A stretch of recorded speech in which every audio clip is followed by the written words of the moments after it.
Welcome back to Footballology. So, real quick, before we get into the second part of my draft grades, I apologize for the first one being an hour long. That's what it edited out to be. I did not expect that to happen, but it happened that way. So I'm really frustrated. So I'm going to make this one quick, fast, and simple and straight to the point. Number two, I want you guys to go over to Beats Gaming. I'm gonna put his link or his channel link down in the description box down below. Go there, check out his channel. He does some football stuff. He does some gaming things as well. I really want you guys to go over there and let him know KBKC Footballology sent you. We're kind of doing some stuff back and forth, but definitely go check out his channel. It's really quality. Now we can jump into this part two of these draft grades. I love the way part one turned out. Like I said, it was an hour long, so we're gonna try to avoid that here. If you guys have any discrepancies or you want to comment, just do it down in the comment section below, and I'm willing to talk back and forth and anything that you guys might have to say. Without further ado, let's jump into part two.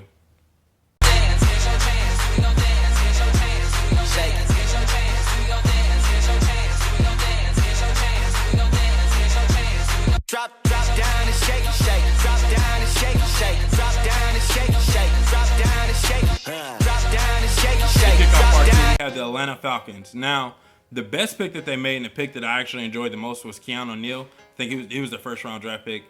And outside of that, I really didn't appreciate their draft that much. I really didn't care for it too much. But I understand that this is a team that's fairly young still and definitely have a lot of young talent in play. So they didn't feel like they needed to do much.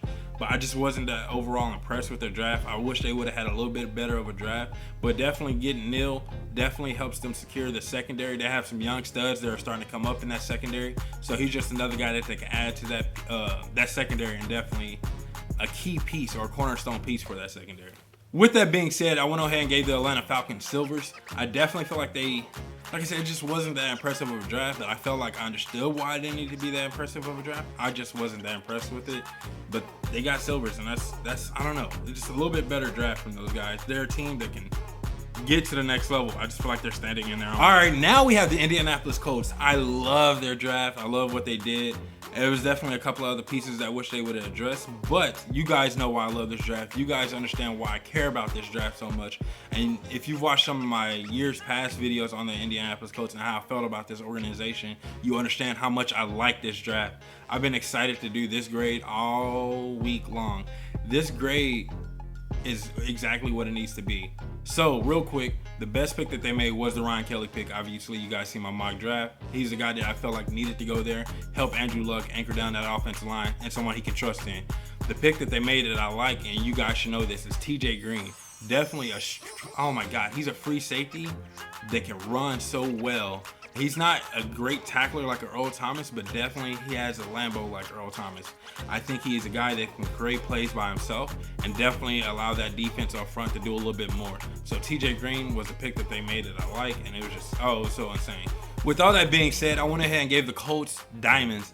Originally, I was going to give them Golds, but after looking at their draft and really dissecting it and seeing everything that they did, they went out and they protected my boy Andrew Luck. I'm excited about that. I'm excited at what he's going to be able to do behind the offensive line that they're finally building in front of him.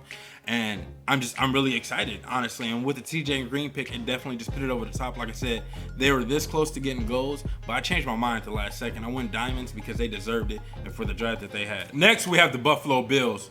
Now, the best pick that they actually made was the Shaq Lawson pick, going out to replace Mario Williams with a younger guy that pretty much has his same skill set, can rush the passer. I feel like now with a younger guy, you can say, hey, I want you to drop back in coverage, something he can learn now, and then later on in his career, it'd be something that he can hang his hat on. The pick that they made that I like was definitely the Reggie Ragland pick. I definitely feel like he was the biggest thumper linebacker in this draft. He was an old school linebacker, something that the middle of this defense has been missing in my personal opinion. I know they got a couple other pieces out there, but I definitely feel like Reggie Ragland was a guy that can be that difference maker, that rock, that stone in the middle of that defense, somebody that they can get in there. He can call plays and protections and things like that, and they just euthanized this defense a little bit more. Now, the worst thing that the Buffalo Bills did, absolutely nothing. They actually had a solid draft. Everything that they did made sense to the extent to making this a better team, it's a playoff caliber team, just building off of that. I went ahead and gave the Buffalo Bills Diamonds. They actually deserved it. Like I said, a solid draft throughout, getting Ragland, getting Shaq Thompson, helping that defense out a little bit more, and just Now it's like, what can we expect from the Buffalo Bills next year? For me personally, I'm saying divisional round in the playoffs, nothing less, pending injury to certain key players, but definitely divisional round in the playoffs. Next, I have the New York Jets. Now, they went out and got Jordan Jenkinson. That was the best pick that they made. I definitely feel like he's a guy that's going to help with their pass rush off the edge. They definitely have 3 pass rushers, run stoppers, that can actually get right at the teeth of the offense, and that's Wilkerson, Williams, and Richardson. And those 3 guys can definitely get after the quarterback, but you need a guy that can get off the edge. And I know some of those guys can get the edge rush, but you need a guy that can consistently get off the edge, and I feel like Jenkins is that guy. Now, the pick that they made that I like the most was the Christian Hackenberg pick. I like that guy. I think he's better than the top 2 quarterbacks that went. I think that he's a guy that once he gets into a pro offense, he's definitely going to flourish. He has 2 towers on the outside that's going to do work for him. And if people forget, he has Jay Samario too at tight end, and he's a guy that's going to help out. And then you got Matt Forte and the vet running back that you can just dump down to, and he's going to make stuff happen. Dude is good too. So Hackenberg, I think, is going to have a better rookie year than Wentz and Goff. Can't get no names out today. So I definitely feel like Hackenberg was the pick that they made that I like. Now, the worst thing that the Jets actually did is they didn't address the offensive line. With the aging and injury-prone offensive line, I definitely feel like that was something they should have went out and add some depth to, but maybe you can do that in future drafts and also in free agency. With that being said, you guys know how I feel about my offensive line, so the Jets getting gold bricks, you gotta take care of that offensive line. You gotta do something to help that offensive line. But they did get 2 players that I feel like is gonna help this team go to the next level. Even with Fitzpatrick not resigning, I like Hackenberg a lot more. Bryce Petty's still there as well, but Hackenberg, there's something special about that guy, and I think he has it. Next, we have the Houston Texans. They went out and got KJ Dillon. I definitely feel like he's a guy that's going to improve their secondary. He's a guy that didn't get a lot of talk throughout this draft process, but still, I think he's going to be somebody you got to keep your eye out for sure. That was probably the best pick they made in my personal opinion. Now, the pick they made that I like was the Will Fuller pick. I definitely had him on my top 10 offensive players, and I think he's a guy that's going to help D-Hop in a way that nobody else could. Jalen Strong was supposed to be that guy. I still have faith in Jalen Strong. Hopefully he can bounce back from his situation, and then you can have a 3-headed monster at the wide receiver position. But Fuller's going to help them take the top off the defense, let D-Hop work the underneath stuff, and then let the rest be history. Brock Osweiler, you have no excuses, my friend. Now, the worst thing that they actually could have did, in my personal opinion, is they didn't address the defense a little bit more. I know you got J.J. Watt. I know you got a couple other guys on the defense, but sometimes that defense can be hit and miss, and sometimes it can be sketchy. You can't hang your hat on number 99 and think that he's going to do all the work for you. You got to get some more playmakers out there. I know they got Jadeveon Clowney.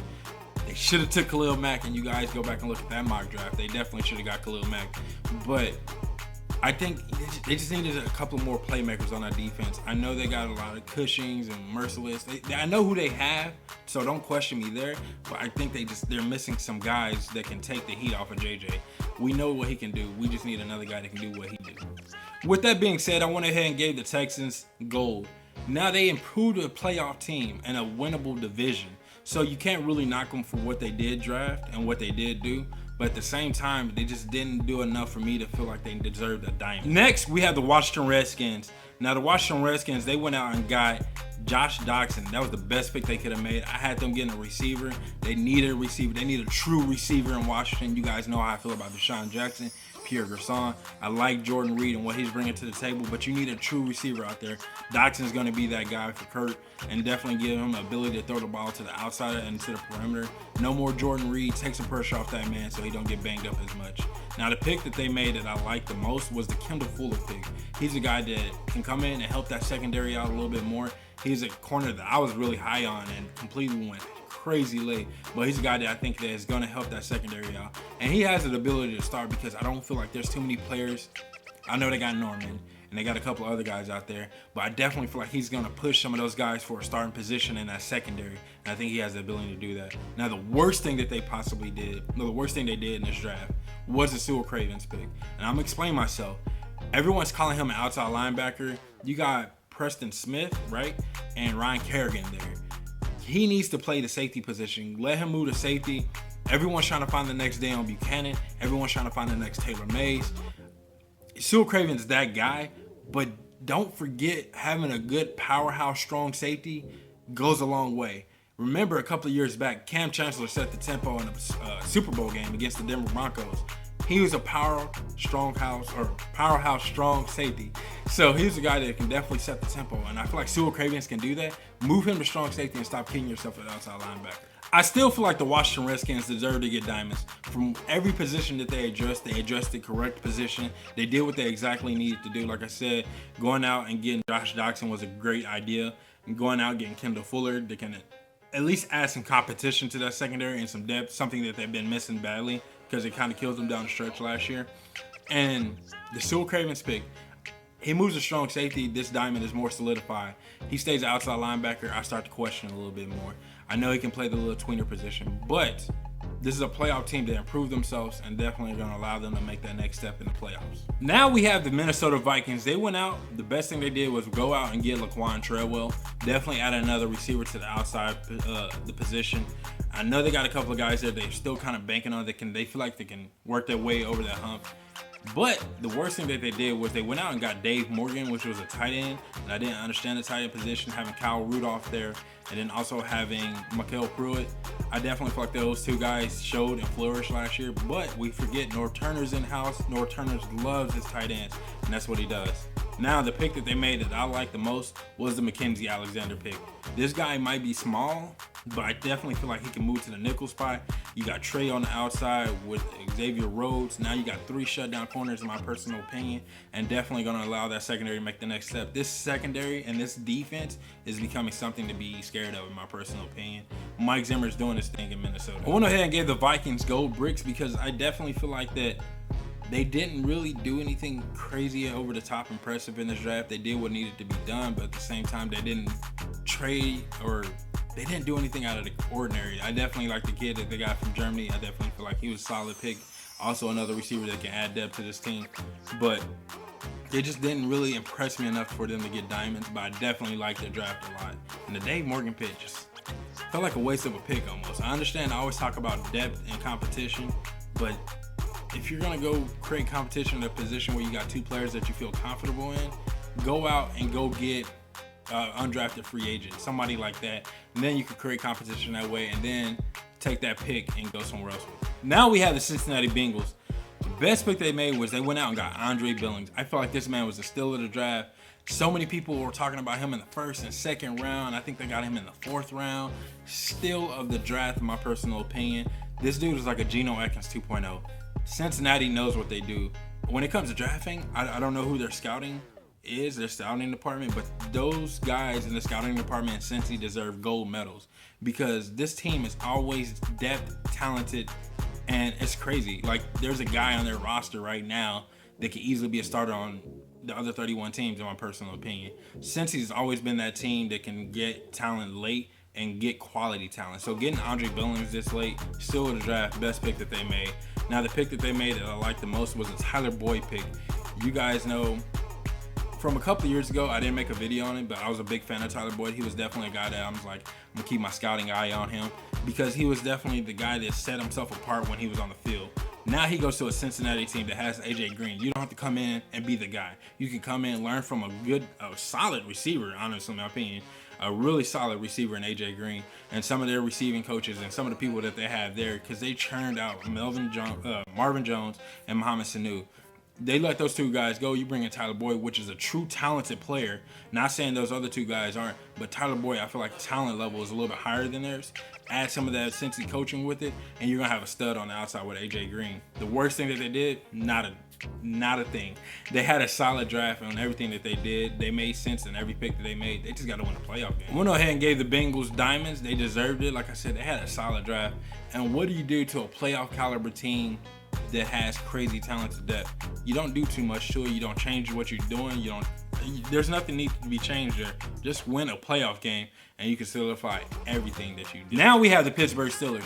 Pittsburgh went out and they addressed the cornerback position by using their first 2 round picks on corners, and that's something that they really need to do. They went out and got Burns and they got Davis. Those are 2 guys. I like their size. I like what they can bring to the table, and I think that they almost have that Pittsburgh Steeler-esque to them, if you know what I mean.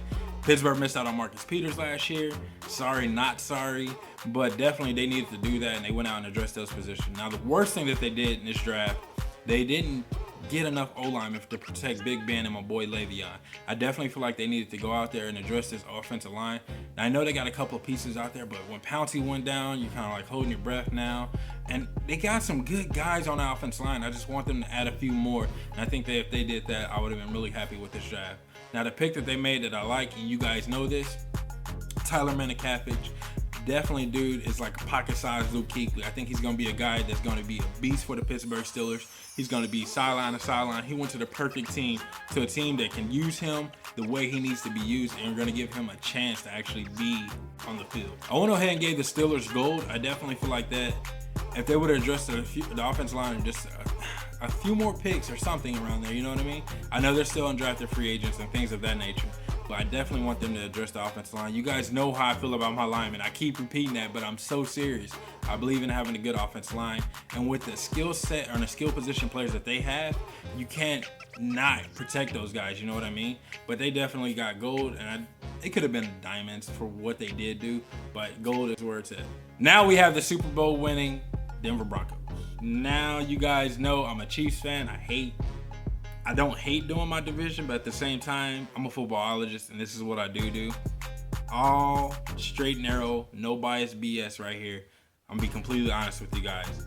The best pick that they made was the Connor McGovern pick, and the reason why they went with that, or the reason why I went with that, was because last year, what was it, like right before the trading deadline, Denver was running around like chickens with their head cut off trying to protect Peyton Manning because they realized he can't get the ball out as fast as he used to. So they had to go out and trade, or no, they went out and picked up Evan Mathis, I think. And so then you trying to address that. And so it was the offensive line, in my personal opinion. It was something that they needed to go out and address. And they did that with Connor McGovern in a late round pick. I definitely feel like he was the guy that was a little bit higher, because you guys know how I feel about my offensive lineman. But I definitely had a little bit higher grade on him. So with all that being said, I definitely feel like he was the best pick that they made. Now, this is where all my Bronco fans are going to be like, oh, you hating on us, bro. You just hating.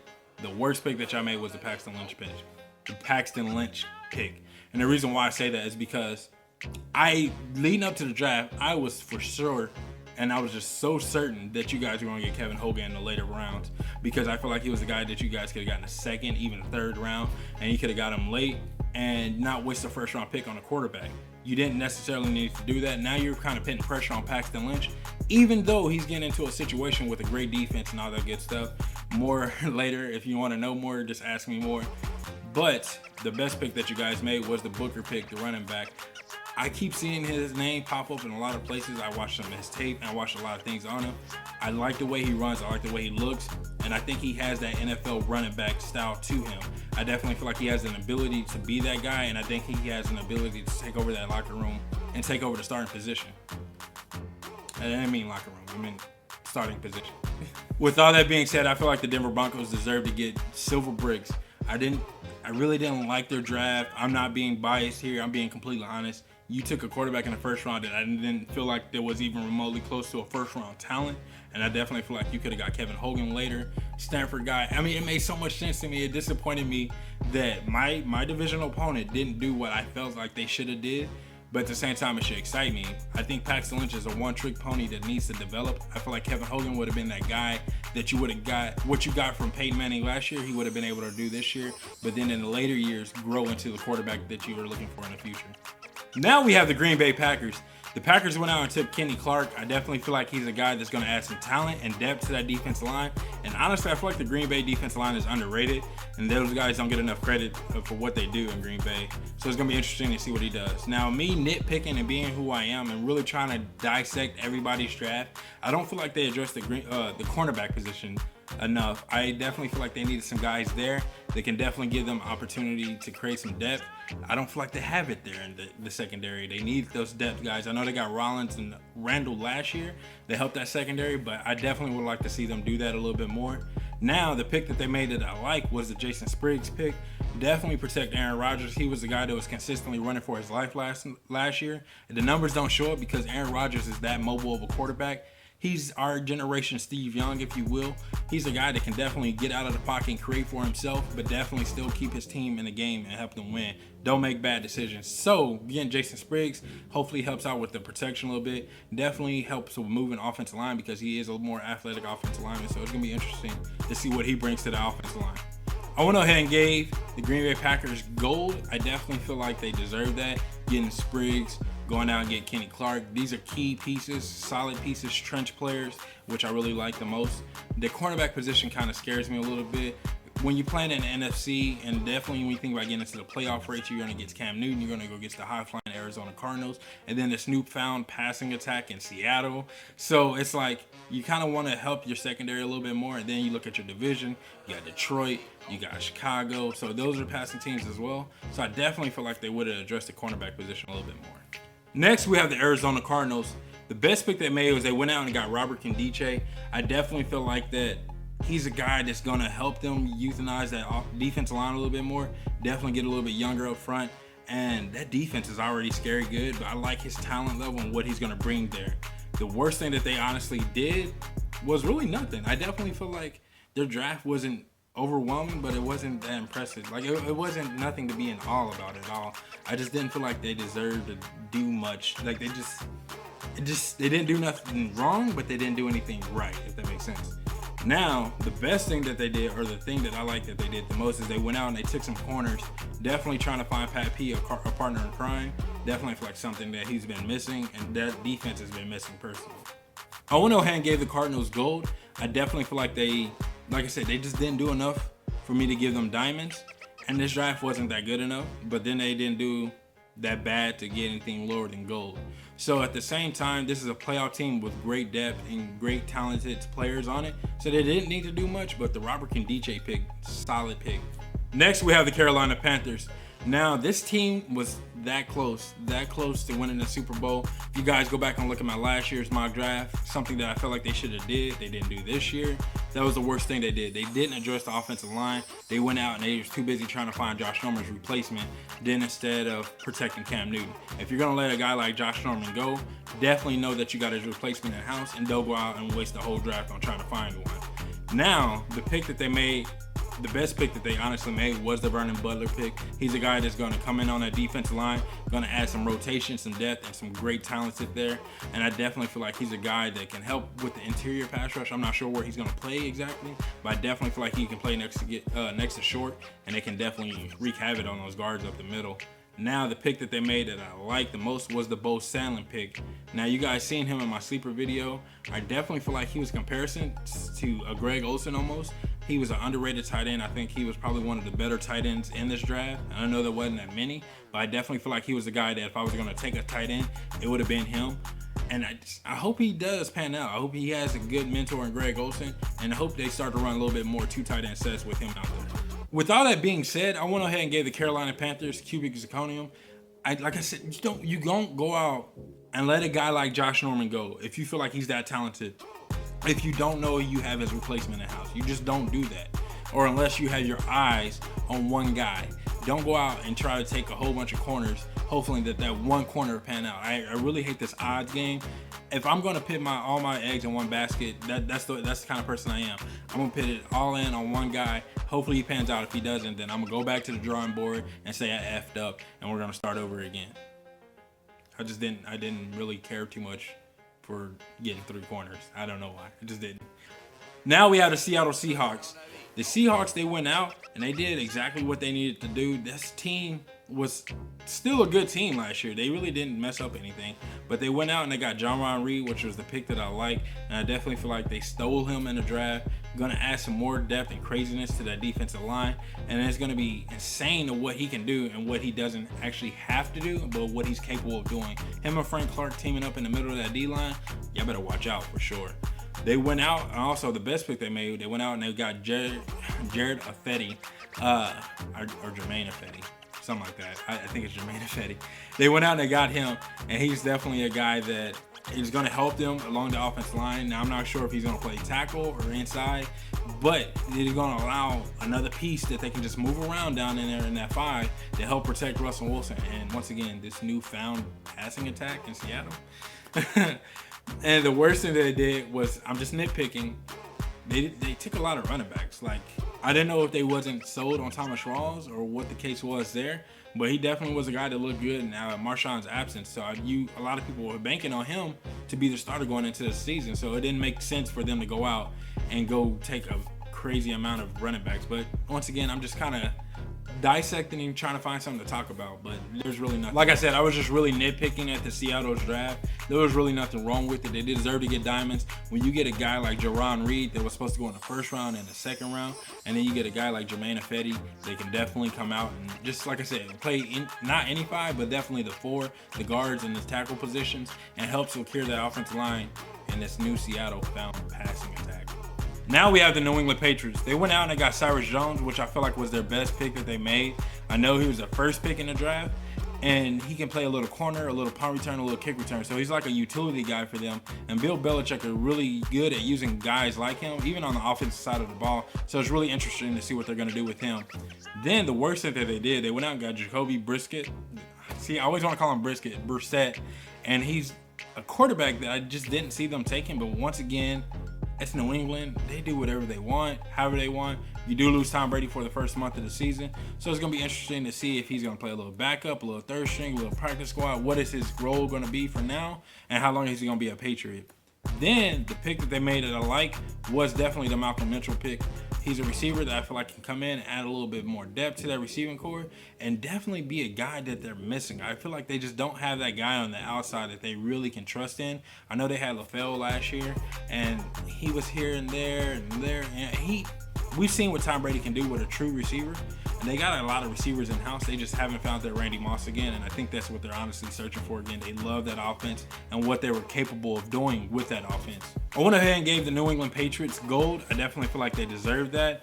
Once again, this is a coaching staff that can do whatever they want, however they want. They will find a way to use the guys they draft. I just didn't feel like they deserved the diamonds. Gold was where they're at right now. Now, last but not least, I didn't forget about us, Kansas City Chiefs Nation, Chiefs Kingdom. Here we go. This is my draft grade for the Chiefs. Best pick that we made and the pick that I like was the Kavari Russell pick, corner out of Notre Dame. I definitely like what this kid brings to the table. I didn't see much of him before the draft. So now once he's drafted and everything, I've kind of like grown attached to him almost to the point where hopefully he can be another CB2 for us. Definitely next to Marcus Peters. Once again, this regime knows what they're doing in Kansas City, so I really can't knock them too much. Everything they've done this far has been solid. The worst pick they made, but I'm not gonna say it's the worst pick. I just don't see it and I don't agree with it, was the Chris Jones pick. Granted, we traded back for him, which makes it less hurtful, but at the same time, I just didn't see the reason for it. Once again, this regime knows what they're doing and this is what they wanted to do. I just didn't personally agree with it. With that being said, I went ahead and gave the Chiefs silvers. And I know you guys are gonna knock me for this, and don't get mad at me, Chiefs Kingdom. I just didn't see that much out of this draft. Like I said, the Kavari Russell pick was definitely the pick I hung my hat on, and that's the pick that I'm banking on the most, more or less than anything. Everything else just felt like it was there, so we took it kind of type deal. I feel like if we could have rolled over our picks to next year, that would have probably been something we would have been looking forward to as well. But losing a third round pick, I wonder how different that made our draft board look as well. All right, I really hope you guys enjoyed my part 2 of my draft grades. I hope I cut it down a little bit more. I haven't really edited it yet, so we're gonna find out what it looks like. Hopefully it's less than the first one. Like I said, I apologize for that. And if you guys like the video, give it a thumbs up. And if you're not a footballologist yet, I don't know what you're waiting on. Go and subscribe to the YouTube channel to become a footballologist today. And stay safe, football fans. Oh yeah, don't forget to go check out Beats Gaming. That dude's channel is nice.